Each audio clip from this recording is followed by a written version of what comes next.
The war was over in about 45 minutes. And we have great people running Venezuela, very good people. I mean, the relationship is good. And we are a partner with Venezuela. And we've taken hundreds of millions of barrels, hundreds of millions. Over 100 million barrels already is in Houston, refined and out. And paid for that war many, many times over, many times. You know, the old days, to the victim. Okay, you know that. To the winner belong the spoils, go the spoils. And I've said, why don't we use it? To the victor, go the spoils. And we don't have that. We haven't had that in this country probably in 100 years, because even the Second World War, you look at the Second World War, we didn't have it with the Second World War. We helped rebuild all those countries. We rebuilt Germany. How about Germany telling us that, well, it's not their war. We had nothing to do with it. They wanted me to go and tell them everything I was doing. We didn't know anything about it. Well, if I would have told them, they would have leaked it, and we wouldn't have been nearly as successful, possibly, right? But to the victor belong the spoils. So we haven't heard that in, I think, maybe hundreds of years. Now with Venezuela, and we, just so you understand, the people of Venezuela, they say if I ran for president of Venezuela, I'm polling higher than anybody has ever polled in Venezuela. So after I'm finished with this, I can go to Venezuela. I will quickly learn Spanish. It won't take too long. I'm good at language. And I will go to Venezuela. I'm going to run for president. But we're very happy with the president-elect that we have right now, the people that are running it. If you remember Bush with Iraq, they fired the generals, they fired the police, they fired the people that worked in their equivalent of the White House. They fired everybody. And you know what they had? They had a mess. And you know what happened? ISIS formed. Those generals and those soldiers got together, the police got together, they all got together, they formed ISIS. Not going to happen with us. So Venezuela has been an incredible situation. We went in, we were very successful, military power like nobody's ever seen. The general, Venezuelan general said, I was on that site, I said, I've never seen ferocity like that. I've been doing this for 40 years. He said, I've never seen it. They hit us from 17 different, they were all set. They saw that big, beautiful aircraft carrier, the Ford in that case, and planes were pouring off it at 1 o'clock in the morning. So typically when you see that late at night, you know, you could be in trouble, right? And we were all ready. They had their equipment, it was Russian, and they had Chinese equipment. It was all set. They were going to give us a fight. He said, and then they came, and they came at speeds like we've never seen. And they came at 17 different angles. The general and his people, that was a lot of angles. They hit him from every angle. He said, we knew it was over in 3 minutes. We were waiting for them. Their equipment didn't work, and there's a reason it didn't work. Someday we'll explain that to people. They pressed the button, nothing happened. They pressed it again and again, nothing happened. And he said, we knew this whole thing was over in 3 minutes. We've never seen any, he used the word ferocity. The ferocity of these planes from 17 different angles, and it was over. They went inside, and remember, that was on a military base with thousands of soldiers. And those soldiers looked and they said, get the hell out of here. Thousands, we didn't have thousands, we had like 200 people.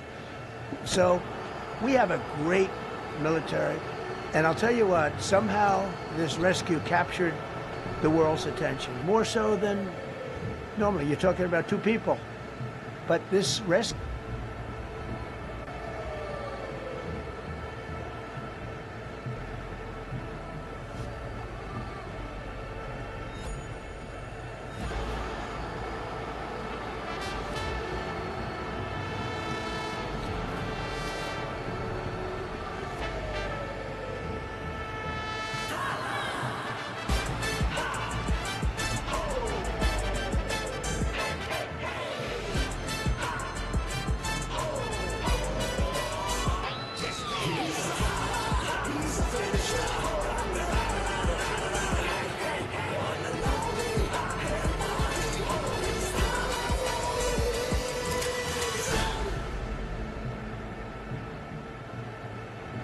And we now, I'm proud to say, have a totally sealed border. 9 months, nobody is coming through our border. And nobody even tries because they know they're not going to get through. So we don't have caravans anymore. So maybe 1 or 2 more and we'll be done. Mr. President, are you allowed to, or are you willing to end this conflict with Iran charging tolls for passage through the strait? Us charging tolls? Iran. What about us charging tolls? Is that something you're considering? I'd rather do that than let them have them. Right? Why shouldn't we? We're the winner. We won. They are militarily defeated. The only thing they have is the psychology of, oh, we're going to drop a couple of mines in the water. All right? No, we have a concept where we'll charge tolls. Okay? I thought you meant us. Your question would have been more accurate if you said us. Go ahead. Just to clarify, in order for Iran to successfully meet your deadline tomorrow, do they have to make a deal, open the strait, or both? We have to have a deal that's acceptable to me. And part of that deal is going to be, we want free traffic of oil and everything else. Mr. President, thank you very much. You've said glory be to God in this conflict. Do you believe that God supports the United States' actions in this I do, war? because And God is good, because God is good, and God wants to see people taken care of. God doesn't like what's happening.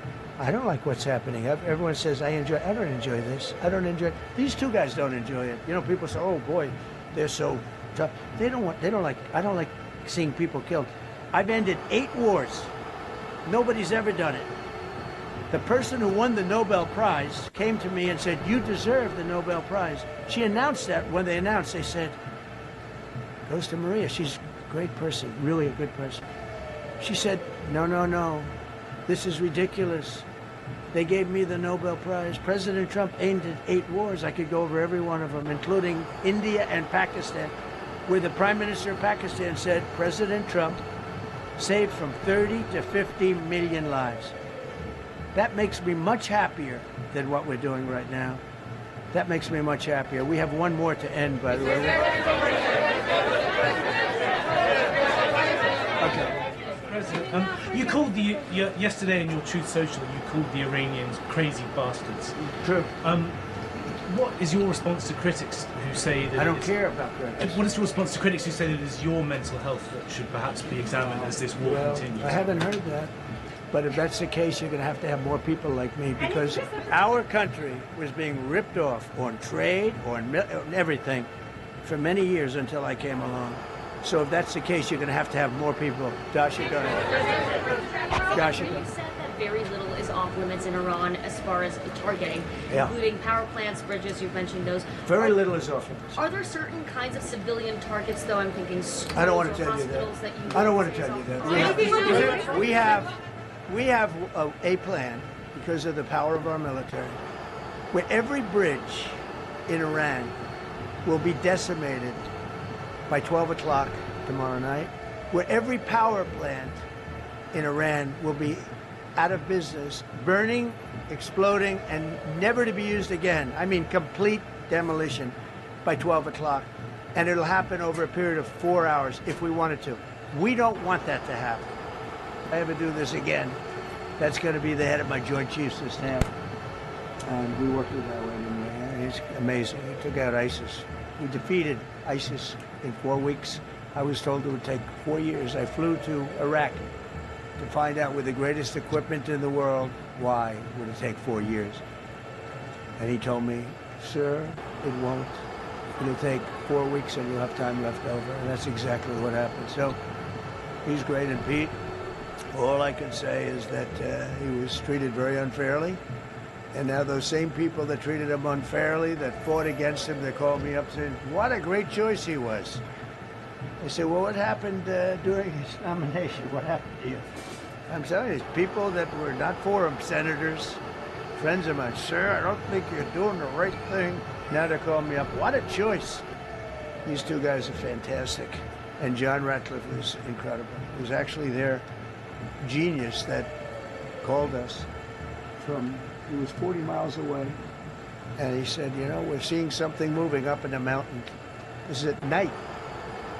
And they kept the camera on him for 45 minutes it wasn't moving, and they said, you know, probably wrong, but we're seeing something moving. This is a vast mountain, vast, thick, with bushes, trees. He said, we see something moving 40 miles away. It's the head of a human being, I'm telling you, it's moving. And then all of a sudden, 45 minutes later, he moved a lot. Stood up, and they said, we have him. And that was really the beginning of something incredible. We had an idea where he was, but not specifically. That's a big mountain. So I want to thank the CIA, too. I don't think they get enough credit for the great job they've done. Yes, please. Thank you very much, Mr. President, for this great opportunity. The country it has, super army. You make a difference, Mr. President. Thank you for your greatest leadership. Thank you. I have two quick questions, Mr. President. What was your reaction when you learned that Kurdistan region had resumed exporting oil to the international market with your support as United States of America? Well, I expected that. We've gotten along with the Kurds for a long time, so I expected that. Another question, what would be your reaction if the Iranian people rise up against their regime during a ceasefire, Mr. President? Well, they should do it, but again, the consequences are great. I mean, they were told, if you protest, you will be shot immediately. You saw what happened to the young wrestler. He was a great champion, by the way. He was a great wrestler, one of the top in the world. And he and his two friends were hung. And all they did was say a little bit about liberty. They wanted liberty, and they were violently executed. But the number is up to probably 45,000 people were killed. So, you know, when somebody stays in a house, when they know if they walk out of the house to protest, they'll be immediately shot and killed. And they issued that, you know, that was publicly issued. It's not a secret. That's why so many people say, oh, well, why are you doing this way? We can't let Iran have a nuclear weapon. You know, we got regime change. We do. We're dealing with a much different regime than before. We're dealing with different people. They're smarter. I think they're sharper and far less radical. We have regime change, but we didn't do this for regime change. We did it for the fact, and my view is very simple. I saw somebody said, oh, he doesn't have a plan. I have the best plan of all, but I'm not going to tell you what my plan is. You know, they want me to say, here's my plan. We're going to attack at 9:47 in the morning, and then we're going to do this, and then we're going to... And if you don't do that, they say, I have a plan. These people know what the plan is. Everybody here knows what the plan is. But it's very unfair to say, we don't, because I don't mind being insulted. I've been insulted for many years by the fake news, but you can't.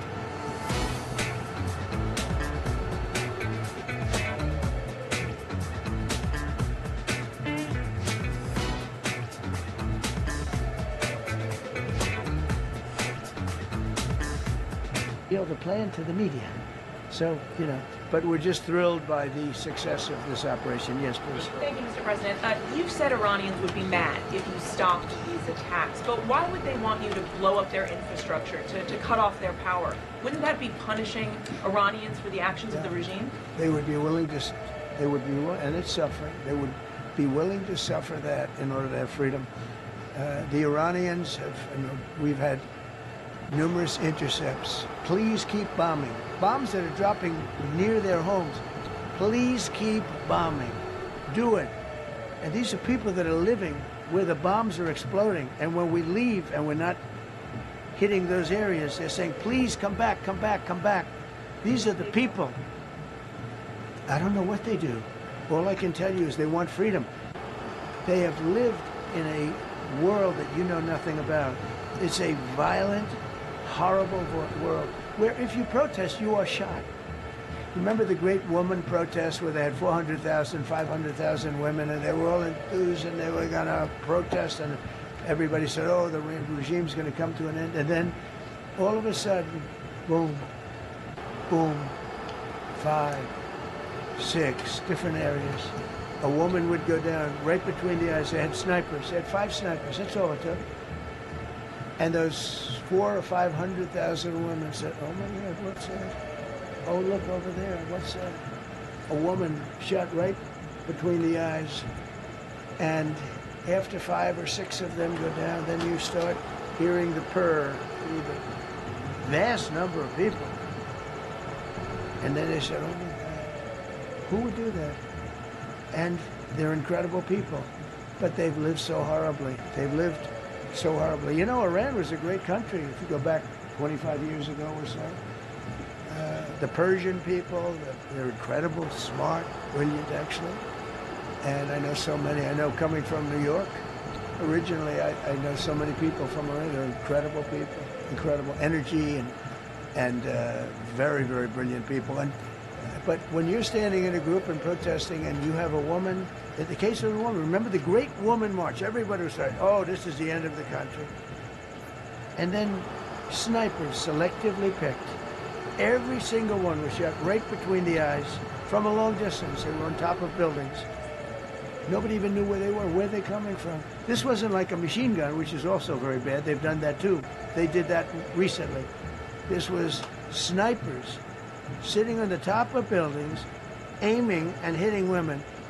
And when they see people go down, and all of a sudden there's a riot in the reverse direction, and they never came out again. And a lot of the news doesn't talk about that. They talk about, oh, women's rights. You want to see women's rights? You're not going to see it there. It's amazing when I see some of the stupid people like, you know, AOC plus 3, all that group. They talk about, oh, freedom for Iran. They don't tell you the real facts. Women, men, gays. How about gays for Iran? They kill the gays. They throw them off buildings. So I wonder what's going on. I can only say this.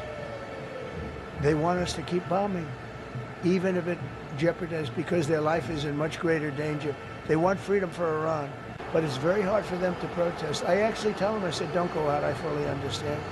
Nobody in this room would go out. I don't think there's any, because frankly, it's not a question of bravery. We're all brave, right? You're brave, I'm brave, we're all brave. But we're also intelligent. If you have people shooting at you, expert shots with the best rifles you can get, and hitting you right between the eyes every single time, and you're looking here and you're seeing and you're looking here, you're out of there. I don't care who it is. Please. Mark Meredith, Fox News. I know that. Oh, thank you. How would I know that? Go ahead. America's watching. No. Good job. Can we go back to the weekend? First off, was everyone on board with the operation, or were there people that were trying to talk you out of going through with the operation this weekend? Not everybody was on board. Somebody else within? No, there was military people, very professional, that preferred not doing it. These two were totally on board, which was very important. They weren't, it would have had a little difficulty. But no, there were military people that said, you just don't do this. You don't go into the heart of a very powerful military. You know, this is, hey, you have countries and countries. You have some countries where military is not their strong suit. This whole thing is militarized like nobody's ever seen before. Half the people are wearing uniforms. And we had people within the military. Usually it's not done. That's one of the reasons. You know, I was surprised. Somebody said it's the only time it's ever been done. I said, that's not possible. But it is possible. Because you're going into hundreds of thousands of soldiers along the path. I mean, look at some of the helicopters, how they got hit. So, yeah, there were people within the military that said it's a wise. And don't forget, how many men did you send altogether, approximately, for the operation? I'd love to keep that a secret. Okay, well, but I will tell you, the number, I'll keep it a secret, but it was hundreds. And hundreds of these people, that's pretty good. Is he central casting? But hundreds of people went into this journey. Hundreds of people could have been killed. Forget about the equipment, a lot of equipment, nobody cares. Hundreds of people could have been killed. So we had people that were within the military that said this is not a wise, and I understood that, but I decided to do it. Was there a point that that you were thinking there's too much on the line, and somebody was saying maybe we abort this now and wait? I mean, given the resource, like the general said, it seemed like there was so much on the line here. You must have been thinking, well, this could have completely changed. So the first one, which was in many ways as dangerous as the second, I guess it gets, because we're flying over daylight. You know, we're the best at the world at night. We have goggles that nobody. We have goggles. I've tried them. I see better with the goggles at night than I see without them during daylight. I mean, daylight today, we have a beautiful day. You see just as well with goggles. In many ways, it's enhanced. So we have the best of the world. So it's much safer for us to do it at night, whereas other people, no other country has that capability. They don't have that particular piece of equipment like we do.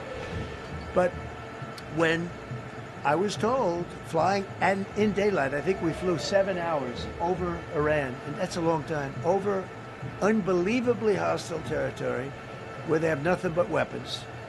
We took out their anti-aircraft, which is great. We took out their radar, which is great. We took out a lot, but they still have, what hit this one was a handheld shoulder missile, heat-seeking missile. So it's not like, they're totally whatever. And they had probably a little luck, because you got to get lucky.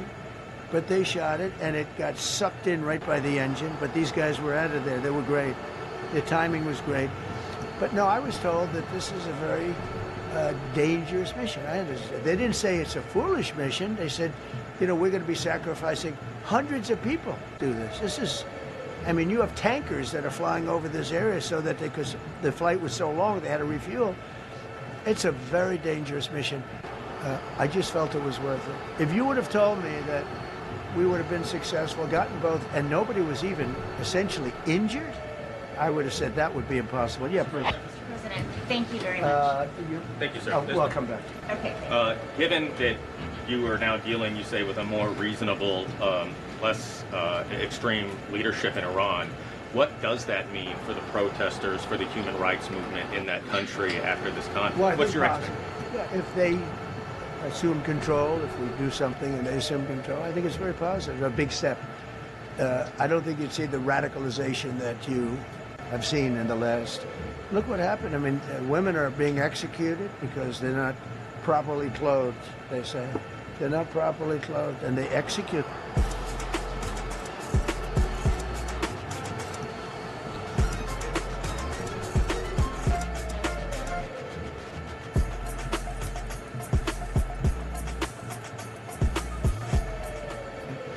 But we are dealing with them. I think it's going well. Mr. Witkoff is here, and JD's involved in the dealing. Mr. Witkoff is sitting right here, and I think it's going fine, but we'll have to see. You have to understand, we've been dealing with these people for 47 years. I'm standing here with a much more powerful Iran as of a month ago, not anymore. Right now, they are decapitated. But I'm standing here a month ago with a much more powerful Iran than it was at any point during 47 years. This should have been handled by 7 presidents, a lot of presidents. And those presidents are saying now, every one of them to their friends, we should have done this a long time ago. So it's not something I like doing. It's very dangerous, and we're getting them at the height of their strength. If I didn't terminate the Barack Hussein Obama Iran nuclear deal, they would have had don't forget, that was a path to a nuclear weapon. Remember this.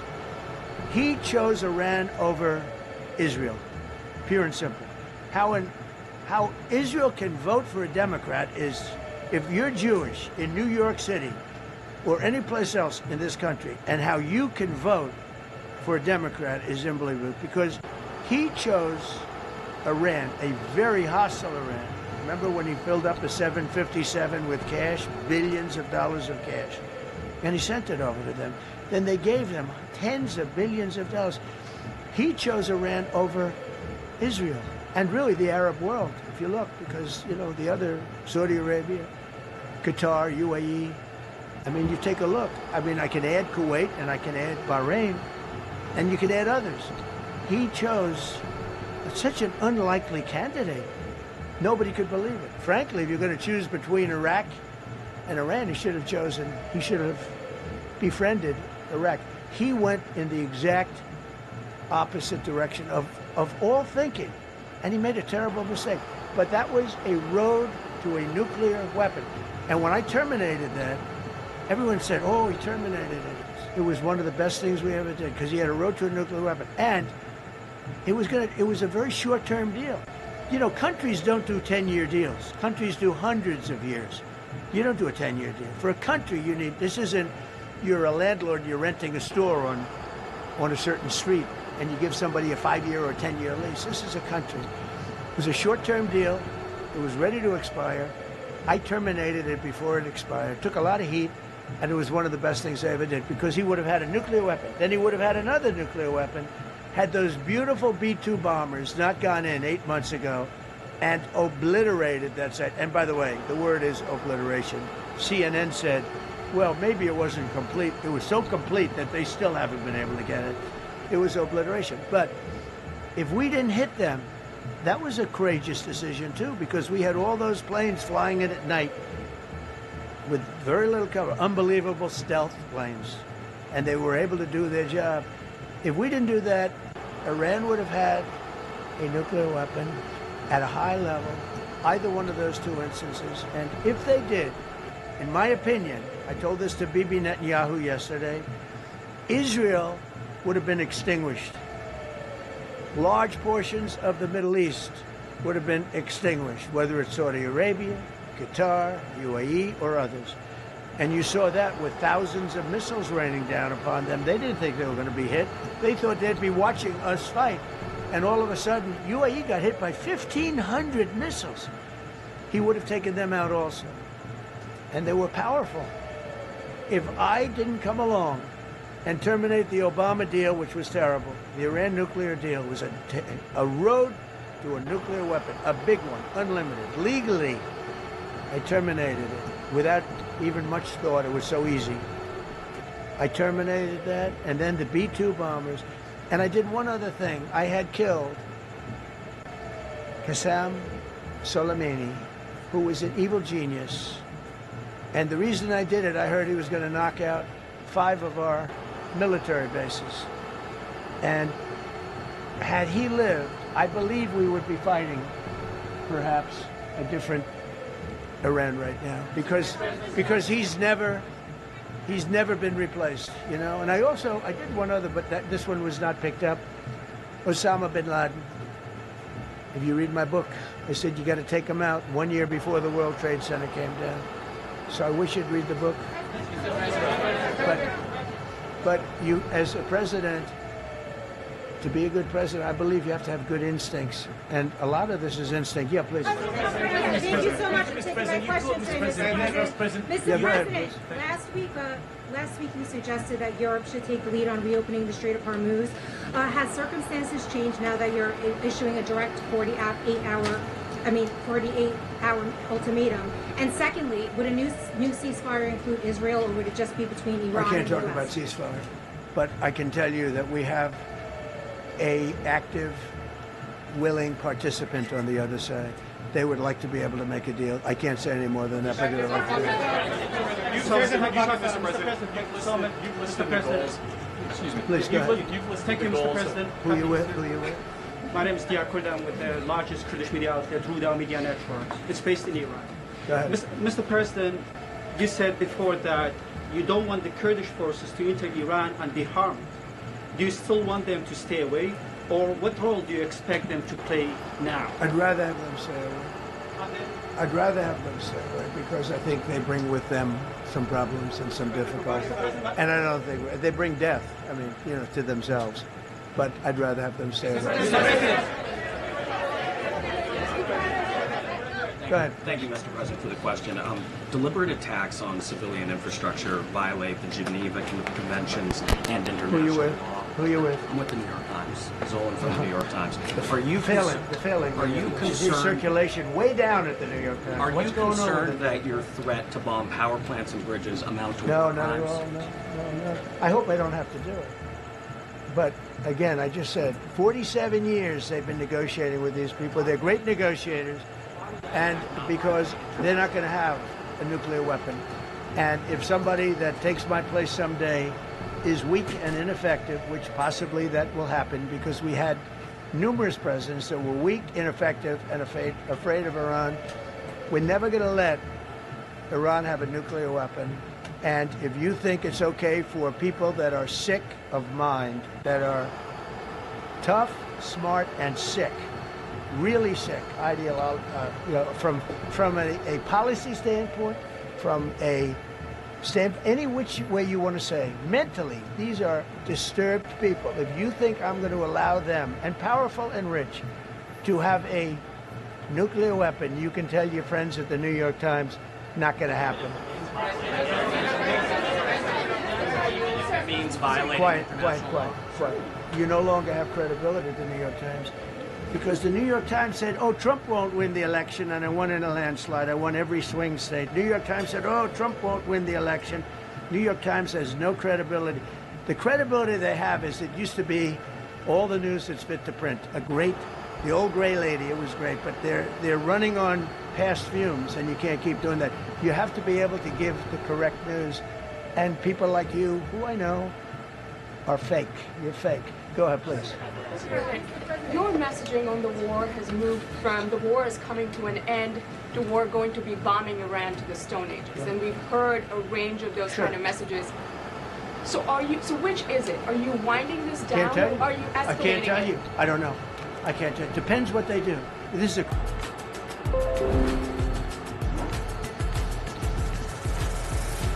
be a nice person. They have till tomorrow. Now we'll see what happens. I can tell you they're negotiating, we think, in good faith.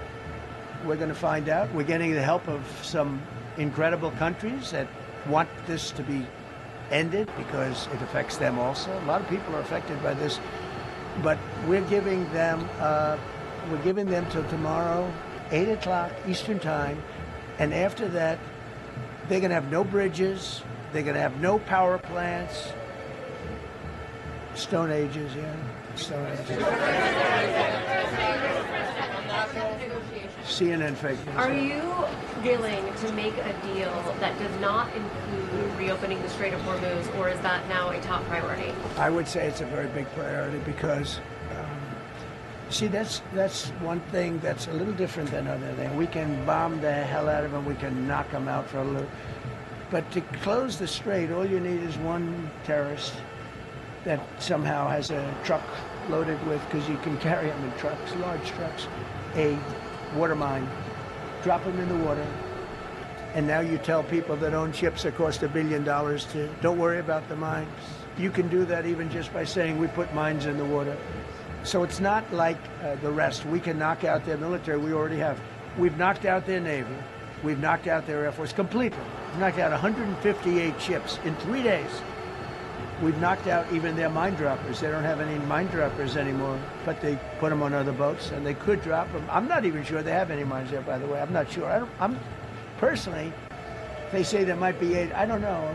I think there might be none because they're very good bullshit artists. That's why for 47 years they've been bullshitting other presidents, and they haven't done the job. And people are living in hell. You live in that country, they're living in hell. No, I think that 47 years of this stuff is long enough. They're at the weakest point they've ever been. They have no Navy, they have no Air Force, they have no anti-aircraft weaponry, they have no radar, they have no communication. In fact, the biggest problem we have in our negotiation is that they can't communicate. I said to Steve, what are they saying? Sir, they can't communicate. They have no method of communication. So we're communicating like they used to communicate 2,000 years ago with children, bringing a note back and forth. They have no communication. But all I want to see is I want to have a safe world, and you're not going to have a safe world. Israel will be gone. At Vulture, we've got new cloud locations popping up everywhere. Just like NFTs, breweries, scooters, fancy donut shops. Deploy your website, mobile app, or anything else in seconds on Vulture Cloud. Get started today at vulture.com. They're coming to see me on Wednesday. They're going to say, oh, we'll do this, we'll do that. Now they all of a sudden want to send things, you know. But they said it loud and clear at the beginning when I spoke to UK of all. I would have said they would have been the first because they're the oldest. And I say, yeah, I'd love to have a little help. He said, no, sir, we'd rather wait till you win. I said, I don't need help after we win. They have 2 old broken aircraft carriers, barely work. I said, I guess we can use them. Who the hell knows? I called the general. He didn't even want them. He said, we don't really need them. We got the SS Abraham Lincoln, sir. We don't need them. You know, we have, in terms of technology, We had one day 101 missiles going at 2,700 miles an hour, aimed at the Abraham Lincoln. 101 missiles. Out of 101 missiles, 101 missiles were shot down. Unbelievable technology. 10 years ago, 5 years ago, I don't know if that would have been possible, but 10 years ago that wouldn't have been possible. 101 missiles heading to a ship that's not that far off the coast. And out of the 101 missiles, we shot down all 101. We have weaponry. The Patriots are unbelievable. We have weaponry that's unbelievable, yeah. Go ahead, please. Thank you, Mr. President. You said earlier today during the egg roll that you would like to take Iran's oil, but Americans want U.S. forces home. Correct. What's that trade-off? If I had my choice, yeah, because I'm a businessman first. With Venezuela, as you know, the war was over in about 45 minutes. And we have great people running Venezuela, very good people. I mean, the relationship is good. And we are a partner with Venezuela. And we've taken hundreds of millions of barrels, hundreds of millions. Over 100 million barrels already is in Houston, refined and out. And paid for that war many, many times over. Many times. You know, the old days, to the victim. Okay? You know that. To the winner belong the spoils. Go the spoils. And I've said, why don't we use it? To the victor, go the spoils. And we don't have that. We haven't had that in this country probably in 100 years, because even the Second World War, you look at the Second World War, we didn't have it with the Second World War. We helped rebuild all those countries. We rebuilt Germany. How about Germany telling us that, well, it's not their war. We had nothing to do with it. They wanted me to go and tell them everything I was doing. We didn't know anything about it. Well, if I would have told them, they would have leaked it, and we wouldn't have been nearly as successful, possibly, right? But to the victor belong the spoils. So we haven't heard that in, I think, maybe hundreds of years. Now with Venezuela, and we, just so you understand, the people of Venezuela, they say if I ran for president of Venezuela, I'm polling higher than anybody has ever polled in Venezuela. So after I'm finished with this, I can go to Venezuela. I will quickly learn Spanish. It won't take too long. I'm good at language. And I will go to Venezuela. I'm going to run for president. But we're very happy with the president-elect that we have right now, the people that are running it. If you remember Bush with Iraq, they fired the generals, they fired the police, they fired the people that worked in their equivalent of the White House. They fired everybody. And you know what they had? They had a mess. And you know what happened? ISIS formed. Those generals and those soldiers got together, the police got together, they all got together, they formed ISIS. Not going to happen with us. So Venezuela has been an incredible situation. We went in, we were very successful, military power like nobody's ever seen. The general, Venezuelan general said, I was on that site. I said, I've never seen ferocity like that. I've been doing this for 40 years. He said, I've never seen it. They hit us from 17 different, they were all set. They saw that big, beautiful aircraft carrier, the Ford in that case, and planes were pouring off it at 1 o'clock in the morning. So typically when you see that late at night, you know, you could be in trouble, right? And we were all ready. They had their equipment, it was Russian, and they had Chinese equipment. It was all set. They were going to give us a fight. He said, and then they came, and they came at speeds like we've never seen. And they came at 17 different angles. The general and his people, that was a lot of angles. They hit him from every angle. He said, we knew it was over in 3 minutes. We were waiting for them. Their equipment didn't work, and there's a reason it didn't work. Someday we'll explain that to people. They pressed the button, nothing happened. They pressed it again and again, nothing happened. And he said, we knew this whole thing was over in 3 minutes. We've never seen any, he used the word ferocity. The ferocity of these planes from 17 different angles, and it was over. They went inside, and remember, that was on a military base with thousands of soldiers. And those soldiers looked and they said, get the hell out of here. Thousands. We didn't have thousands. We had like 200 people. So we have a great military. And I'll tell you what, somehow this rescue captured the world's attention.